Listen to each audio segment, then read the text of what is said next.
ஆண்டவராகிய இயேசு கிறிஸ்துவின் நாமத்தில் காலை வாழ்த்துக்கள். இன்றைய மன்னா, இயேசு அவனை நோக்கி, இன்றைக்கு இந்த ராத்திரியிலே சேவல் 2 தரம் கூவுகிறதற்கு முன்னே நீ 3 தரம் என்னை மறுதலிப்பாய் என்று மெய்யாகவே உனக்கு சொல்லுகிறேன் என்றார். மார்க் 14 வசனம் 30. இன்றைய நாளிலே உள்ளத்தில் ஏற்பட்ட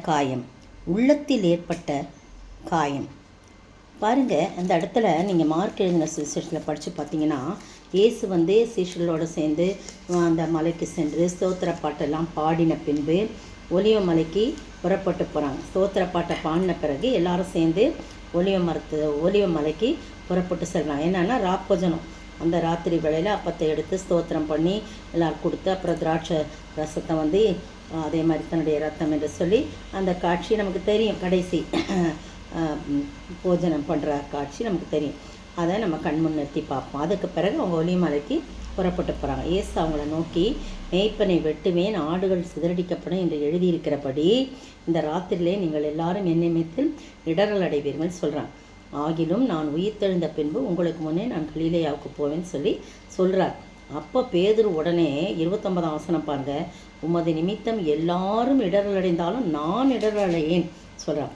ஆண்டவர் சொல்கிறார். இயேசு அவனை நோக்கி, அப்போ தான் இந்த வசனம் சொல்கிறார், அதனால் இல்லைப்பா நீ இப்படி சொல்கிற, இன்றைக்கி ராத்திரி சேவல் 2 தரம் கூவுறதுக்குள்ளே நீ என்னை 3 தரம் மறுதளிச்சிருவேன் அப்படின்னு சொல்கிறான். அப்போ உடனே அவன் சொல்கிறான், அதற்கு அவன், நான் உம்மோடே மறிக்க வேண்டியதாக இருந்தாலும் உம்மை மறுதளிக்க மாட்டேன் என்று உறுதியாய் சொன்னான்.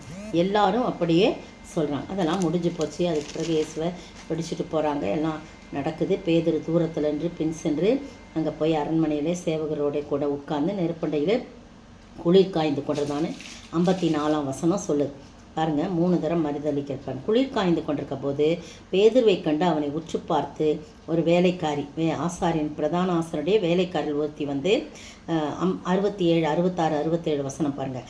நீயும் நசனாகிய இயேசுவோடே இருந்தாய் என்றான். உடனே அவன், நான் அறியேன், நீ சொல்லுகிறவரை எனக்கு தெரியாது என்று மறுதளித்து வெளியே வாசல் மண்டபத்துக்கு போகிறான். அப்போது சேவல் கூவுது ஒரு தரம். 2வது தரம் பாருங்கள், வேலைக்காரி அவனை மறுபடியும் கண்டு, இவன் அவர்களில் ஒருவன் என்று அருகே நின்றவர்களிடத்துல சொல்கிறான். உடனே மறுபடியும் அவன் மறுதளிக்கிறான். 2 முறை ஆயிடுச்சுங்களா? அப்போ பாருங்கள், 2 தடவை மறுதளிச்சிட்டான். சற்று நேரத்துக்கு பின்பு மறுபடியும் வரிசையாக பாருங்கள், 66 வசனம் 70ஆம் வசனம். சற்று நேரத்துக்கு பின்பு மறுபடியும் அருகே நின்றவர்கள் பேதுருவை பார்த்து, மெய்யாகவே நீ அவர்களில் ஒருவன், நீ கலிலேயன், உன் பேச்சு அதற்கு ஒத்திருக்கிறதுன்னு சொன்னான். அதற்கு அவன், நீங்கள் சொல்லுகிற மனுஷனை அறியேன் என்று சொல்லி சபிக்கவும் சத்தியம் பண்ணவும் தொடங்கினான். உடனே சேவல் 2ஆம் தரம் கூவிற்று.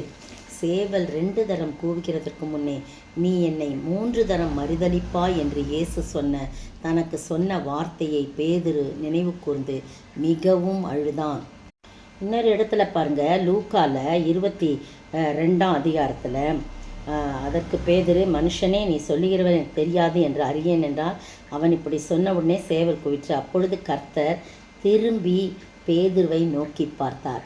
அந்த பார்வையில் 1000 வேதனைகள் இருந்தது. பிரியமானே, நீர் மறித்தாலும் உம்மோடு கூட நான் மறிப்பேனே தவிர நான் ஒரு நாளும் மறுதளிக்க மாட்டேன்னு சொல்லி உறுதியாய் சொன்னவன் இப்படி சபிக்கவும் சத்தியம் பண்ணவும் தொடங்கிட்டானே.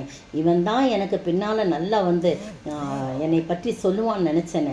நான் பேதுவை ரொம்ப நம்பினேனே, எல்லாமே போயிடுச்சே. கடைசியில் ஒரு சாதாரண வேலைக்காரிக்கிட்ட போய் அவன் எனக்கு தெரியாதுன்னு மறுதளிச்சான்னு சொல்லிட்டு ஆண்டவருடைய உள்ளம் அப்படியே திரும்பி பார்க்கணும். நான் அடிக்கடி இதை கற்பனை பண்ணி பார்ப்பேன். பேதுரு இப்படி சொன்ன உடனே ஆண்டவர் என்ன பண்ணுறாரு, அந்த வேதனையின் மத்தியில் அவரை அடித்து நொறுக்கி அப்படிலாம் செஞ்சுக்கிட்டு இருக்காங்க. ஆனால் அப்படியே திரும்பி பார்க்குறாரு. சேவல் கூவுகிற நோக்கி அந்த பார்வையில் அதிகமான உள்ளத்தின் வேதனை, உள்ளத்தில் காயம், உள்ளத்தில் புண் ஆழமாய் ஆகிவிட்டது காயம். சேவல் கூவுறதுக்கு முன்னே நீ என்னை 3 தரம் மறுதலிப்பா என்று கர்த்தர் தன்னிடத்தில் சொன்ன வசனத்தை உடனே பேதுரு நினைவு கூர்ந்து வெளியே போய் மனம் கசந்து அழுகிறான். நீங்களும் நானும் அவரை காயப்படுத்தியிருக்கிறோமா? அவர் உள்ளத்தை காயப்படுத்தியிருக்குமா? நம்மகிட்ட எவ்வளவோ எதிர்பார்ப்போடு இருந்தார் அல்லவா? நம்மகிட்ட நிறைய எதிர்பார்ப்போடு நிறைய காரியம் பார்த்து கொண்டிருந்தார். ஆனால் அந்த எதிர்பார்ப்புக்கு நாம் மண்ணள்ளி வைக்கிற மாதிரி நாம் காரியங்களை செய்கிறோம். அநேக வேளையில் நமக்கு நிறைய பொறுப்புகளை கொடுக்கிறார். நம்மை நம்பி சில பொறுப்புகளை கொடுக்கிறார். ஆனால் நம்ம அதை செய்யாதபடி அதிலிருந்து வழுவுகிறவர்களாய் காணப்படும் போதெல்லாம் வழுவுகிறவர்களாய் காணப்படும் போதெல்லாம் அவரை நாம் உள்ளத்திலே துக்கப்படுத்துகிறவர்களாய் காணப்படுறோம். அவர் உள்ளத்தை காயப்படுத்துவர்களாய் காணப்படணும். நம்முடைய உள்ளத்தின் காயங்களை ஆற்ற அவர் எல்லாவற்றையும் சகித்து கொண்டார். நம்முடைய உள்ளத்தின் காயங்களை ஆற்ற அவர் இருதயத்தில் ஈட்டி விழாவிலே ஈட்டி பாய்ந்தது. அது மட்டும் இல்லை, இருதயத்தின் வேதனைகள் அதிக பாரமாய் இருந்தது அவருக்கு. ஆனாலும் நம்முடைய பாவங்களை எல்லாம் அந்த இருதயத்திலே அவர் சுமந்து கொண்டார். பிரியமானவர்களே, நம்முடைய வேதனைகள்லாம் அவர் சுமந்து கொண்டார். எனவே இன்னுமாய் அவருடைய எதிர்பார்ப்புக்கு நாம் பாத்திரவான்களாய் இல்லாதபடி நடந்து கொள்ளாதபடி அவர் எதிர்பார்த்த காரியத்தை நாம் நிறைவேற்ற நம்மை ஒப்பு கொடுப்போமா? அதுக்கு பிறகு அவன் மனம் கசந்து நினைவு கூர்ந்து மிகவும் அழுதான். மனம் கசந்து அழுதான்னு லூக்காவில் போட்டிருக்கு. இதில் நினைவு கூர்ந்து மிகவும் அழுதான்னு மார்க்கில் சொல்லப்படுது. நீங்களும் நானும் அழுத நம்மை ஒப்பு கொடுப்போமா? எத்தனையோ தரம் நாம் மறுதளித்திருக்கோமா? நாம் சபிக்கவும் சத்தியம் பண்ணுவோம். கடைசி காலங்களில் அப்படிப்பட்ட காரியம் வரும்.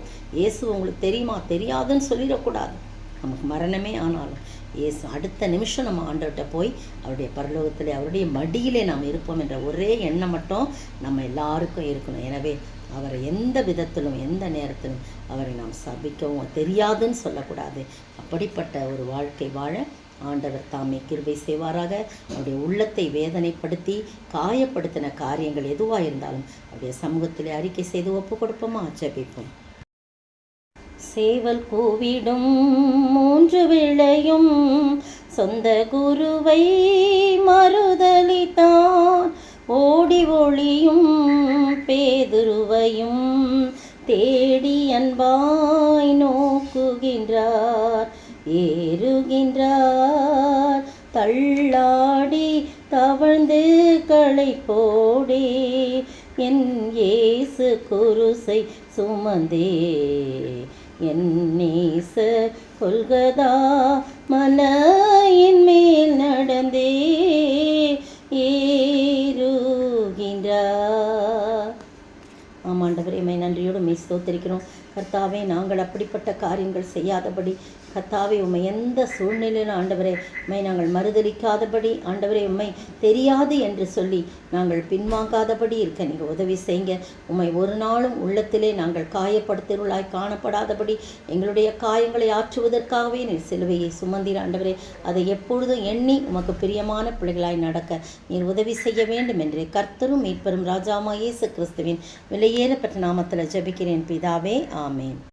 நேற்றைய பதில் பாவ மன்னிப்புக்கென்று மனம் திரும்புதலுக்கேற்ற ஞான ஸ்நானத்தை குறித்து பிரசங்கம் பண்ணி கொண்டிருந்தான். மார்க்கு 1:4.